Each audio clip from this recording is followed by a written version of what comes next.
Yes, ndagusuje kandi nguhaye ikaze wo kurikiye The Bridge TV mboneraho n'umwanya wo gushimira wakoze subscribe kandi nawe utarayikora uyikore kugira ngo tujye tubasha kubana mu makuru, amasomo, inama za buri munsi biba biri kuvuga hirya no hino, ibiganiro biduhugura ndetse bitwigisha iby'ubwenge buri munsi. Kora subscribe rero nawe niba utarayikora kugira ngo dukomeze twubake iki kiraro gikuru kiduhuza na buri kimwe ndetse n'amasomo y'ubuzima ya buri munsi. Amakuru rero aba ari menshi yaba mu gihugu cyacu cy'u Rwanda, mu karere u Rwanda ruherereyemo ndetse no ku isi muri rusange, biba biramutse bivugwa aba ari byinshi. Gusa ndagira ngo duhite tureba ese mu karere u Rwanda ruherereyemo mu bihugu by'abaturanyi n'ibiki biba byaramutse bivugwamo, by'umwihariko ngira ngo tumaze iminsi tureba ku kibuga cy'imirwano mu gihugu cya Kongo uko byari byifashe, ndetse no hirya no hino yaba no mu bihugu bigiye bitugaragiye icyo bibivugwaho cyangwa n'indi miryango igiye itandukanye.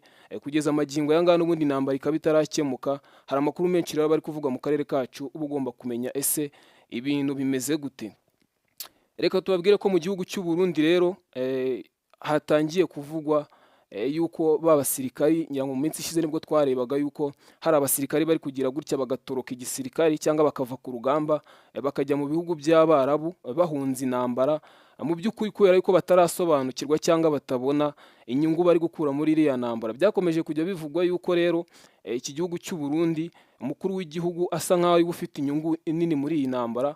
Abasirikari yoherezayo bapfirayo, ngira ngo twagiye tubona abasirikari benshi bagiye bashyingurwa mu byobo rusange, bashyingurwa na M23 bagiye babipfiramo, yaba abajenerali ndetse n'abandi bari bagiye bakomeye bakagwa muri iyi ntambara. Hanyuma rero byakomeje kugaragara ko n'ubundi M23 ikomeje kurusha imbaraga ndetse no guhitana abasirikari b'Abarundi bifatanyije n'igisirikari cya Kongo. Hanyuma nyuma y'ibyo ngibyo igihugu cy'u Burundi byagaragaye uko n'ubundi zimwe mu mpunzi zaturutse muri iki gihugu cya Kongo zigahungira mu gihugu cy'u Burundi, hari ukuntu ngo zitabayeho neza ndetse zabuze n'ibyo kurya, bakaba baratangiye kurwara indwara zituruka ku mwanda ndetse no ku mirire mibi. Ubu ngubu rero byageze no mu gisirikari cy'u Burundi, bamwe mu basirikari bari muri iki gihugu cya Kongo bivugwa yuko batangiye kurwara indwara ituruka ku mirire mibi izwi nka kwashiorkor. Umwe mu basirikari rero batorotse cyangwa bavuye ku rugamba bakerekeza muri ibi bihugu by'Abarabu, niwe wagerageje gutangaza yuko hari abasirikari bari muri batayo ya 17 Tafoke barwaye indwara ya kwashiorkor, ariko gusa ngo biturutse ku muyobozi mubi wabo bita Lieutenant Colonel Pamphile Nizonkiza. Uyu muyobozi rero bivugwa yuko ngo gahunda cyangwa uko yapangaga uko iyi batayo igomba kubaho yabipangaga nabi, kugeza ubwo abasirikari baburaga ibyo kurya ndetse n'igihe babiboneye bakerewe bikaba bitujuje ubuziranenge, bityo bigatuma batangira kurwara indwara nyine ya kwashiorkor. Ni ikintu rero kibabaje ku gisirikari cyangwa ku muntu uba urwanira igihugu muri rusange. Ikindi yaragiye mu butumwa bwo kugarura amahoro nk'uko igihugu cy'u Burundi cyangwa perezida w'u Burundi abivuga ko yagiye kugarura amahoro muri iki gihugu cya Kongo, nubwo tubona ataboneka.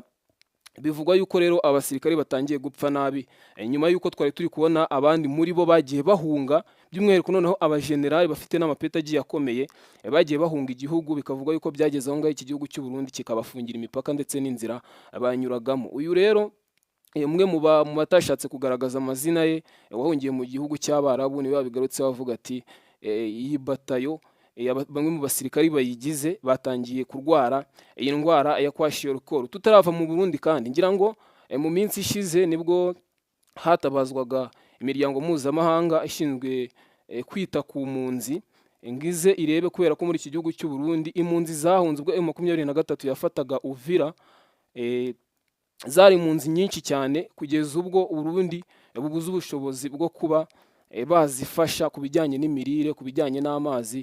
Bivuga yuko ari hatangiye kugiramo n'izipfa kubera ubucucike ndetse n'umwanda wari uri mu nkambi Uburundi bucumbikiyemo izi mpunzi. Tutarava kuri iki kibuga cy'imirwano cyangwa kuri iki kibazo cya M23 ndetse na leta ya Kongo, biravugwa yuko M23 yongeye kugaruka ku byo itemeranwa no kuba iki gisirikari cya Kongo cyangwa leta ya Kongo yakomeza gukontorora umujyi wa Uvira. Mu minsi ishize M23 nibwo yasize itangazo hanze ivuga yuko irekuye Uvira by'agateganyo, ivuye muri Uvira, gusa ishyiraho warning iravuga ati twebwe tuvuye muri Uvira ariko twagiye tubona yuko hari ukuntu turekura umujyi runaka twari twarafashe ku bushake bwacu, atari ko nyamara izi ngabo za Kongo zawugeramo zikagarura n'ubundi bya bindi turi kwanga, harimo kubangamira abaturage, kubabuza umutekano, kwica, gusahura abaturage, akaba ari byo turi kwanga. Mu kiganiro rero Bertrand Bisimwa yagiranye na The New Times, yagarutse ku kuba M23 ifite urugendo rwo gukomeza guharanira amahoro muri iki gihugu cya Repubulika Iharanira Demokarasi ya Kongo. Yavuze yuko rero ati twebwe niba twararekuye ahantu, ati kandi twaharekuye mu buryo bwo kugira ngo dukomeze twubahiriza agahenge ndetse n'amahoro. Bivuze yuko rero twebwe icyo dushaka ari uko muri uyu mujyi hajyamo ingabo zidafite uruhande zibogamiyeho. Yabajijwe niba ingabo za EAC zaza, yavuga yuko nta kibazo mu gihe izi ngabo zaba zitagize uruhande zibogamiyeho, izakumva impande zose. N'ubundi ni muri rwa rugendo rwo kugarura amahoro ku mpande zombi.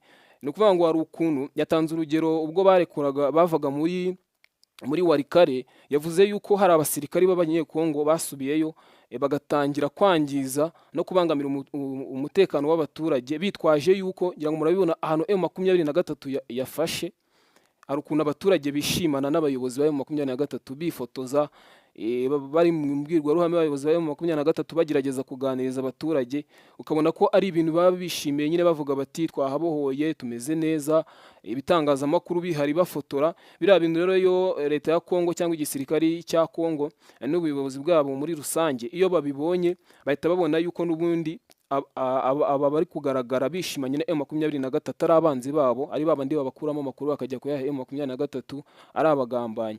Igihe rero barekuraga Warikare ku bushake, bivugwa yuko ingabo za Kongo ndetse n'abarundi bahageze batangiye kubangamira n'ubundi wa mutekano w'abaturage. M23 ihora ivuga yuko irwanira, ndetse bakagira n'ibikorwa remezo bangiza bigiye bitandukanye. Yabigarutse rero avuga ati twebwe twaraharekuye ku busabe bwa Leta Zunze Ubumwe za Amerika ndetse no kubahiriza amasezerano agamije amahoro y'Idoha ndetse n'agahenge, reka tube turayikuye. Gusa nyine yagarutse avuga yuko M23 yo ikibishaka ari umutekano w'abaturage, bityo rero yuko imiryango mpuzamahanga igomba kureba ukuntu yakohereza nyine izi ngabo zidafite uruhande zibogamiyeho, zikaba arizo ziza kuba zacunga umutekano wo muri uyu mujyi wa Uvira, mu rwego rwo guhesha abaturage amahoro ndetse n'ibyo bagomba kugira ngo babeho, ndetse n'izi mpunzi zagiye zihunga ziri muri nkambi yo mu Burundi zigaruke, zibe nazo zakomeza kubaho nk'uko bikwiye, cyane ko bakomeje kujya babigarukaho ko n'ubundi